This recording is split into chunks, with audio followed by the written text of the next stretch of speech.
Jadi kita yang nekuni Al-Quran ya, saya akan nekuni tafsir ya. Sebetulnya dikotomi itu mah nggak pernah ada ya. Misalnya kita yang nekuni ilmu astronomi ya atau falak ya. Kan lalu misalnya ilmu astronomi dianggap itu ilmu umum. Ilmu geologi juga dianggap ilmu umum. Padahal kita yang nekuni tafsir itu ya biasa bicarakan misalnya waladzi ja'ala syamsa diya awal qamara nuran wa qaddarahu manazila li ta'lamu 'adada sinin awal hisab. Bahwa Allah yang menciptakan sedemikian rupa bahwa al-qamar rembulan punya sekian manazil, yang dengan manazil itu li ta'lamu 'adada sinin awal hisab. Kamu tahu hitungan waktu. Artinya kalau yang dikatakan Quran pasti itu namanya ilmu agama dong. Tapi disiplin ini kemudian dikatakan ilmu umum. Misalnya menyangkut biologi. Dari awal Allah mengatakan wa fil ardi qita'um mutajawirat, bahwa konstruksi bumi ini lempengan-lempengan, karena kita itu zamannya qit'ah. Bumi ini lempengan-lempengan yang saling berdampingan. Jadi dari awal kalau dalam bahasa Arab bumi diciptakan Allah tidak basitoh, tidak satu elemen. Tapi qita'um mutajawirat, satu lempengan-lempengan yang dipasang. Makanya potensi gempanya tinggi. Nah, kemudian setelah ilmu agama itu identik dengan caranya sholat, caranya haji, dan ilmu umum itu yang menekuni alam. Kemudian mulai itu ada dikotomi bahwa ilmu umum itu tidak agama, agama ada ilmu umum. Sebenarnya kita yang nekuni tafsir, nekuni Quran itu nggak ada. Ya tapi ini ya sudah lah, sudah memang. Sosial juga sama. Misalnya negara mewajibkan memikir rakyatnya. Misalnya.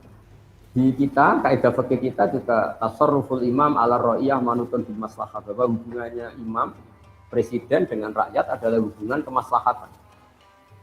Dan kita juga punya aturan-aturan kalau presiden atau waliul amri memerintahkan sesuatu yang tidak maksiat, kita wajib loyal.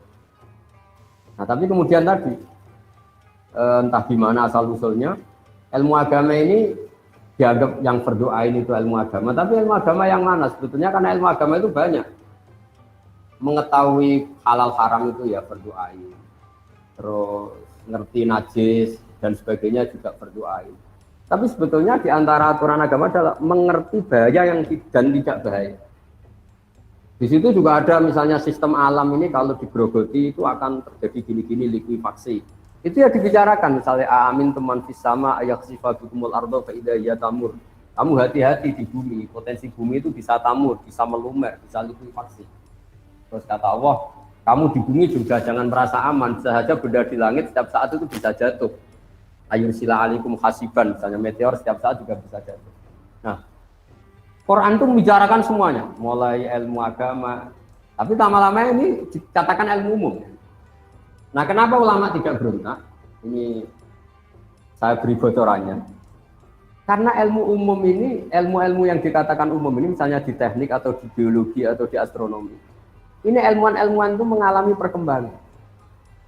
Kalau sampai ini di atas namakan agama, kemudian ternyata teorinya itu direvisi, ini agama yang disalahkan. Jika daripada gitu ya biarin saja dikatakan ilmu umum, supaya nanti kalau ada penelitian ini, salah benarnya bukan dikaitkan dengan agama, tapi dengan penelitinya. Tapi jangan pernah kamu katakan bahwa agama tidak mengatur ilmu astronomi. Buktinya, kiai-kiai itu tahu falak sampai 10 tahun ke depan tuh bisa digarap gerhana itu tanggal berapa, jam berapa, lama gerhana berapa. Itu di kalender-kalender pesantren itu detail dan semuanya benar. Itu kan ilmu umum. Tapi kenapa tidak kita katakan itu ilmunya Islam? Takutnya kita ini manusia. Pas garap salah dikatakan Islam, ternyata malam Senin tidak gerhana, gerhananya malam Selasa. Nanti Islamnya yang salah. Itu bocorannya. Ini kalau nggak sama UGM tidak tak kasih bocorannya. Jadi sebetulnya beberapa ilmu ini milik Islam juga, tapi ketika diklaim milik mereka ya sudahlah. Jadi kalau ada kesalahan agamanya yang nggak kena itu. Karena apapun benarnya Islam dibawa oleh manusia. Kalau zaman Nabi pasti benar, maksudnya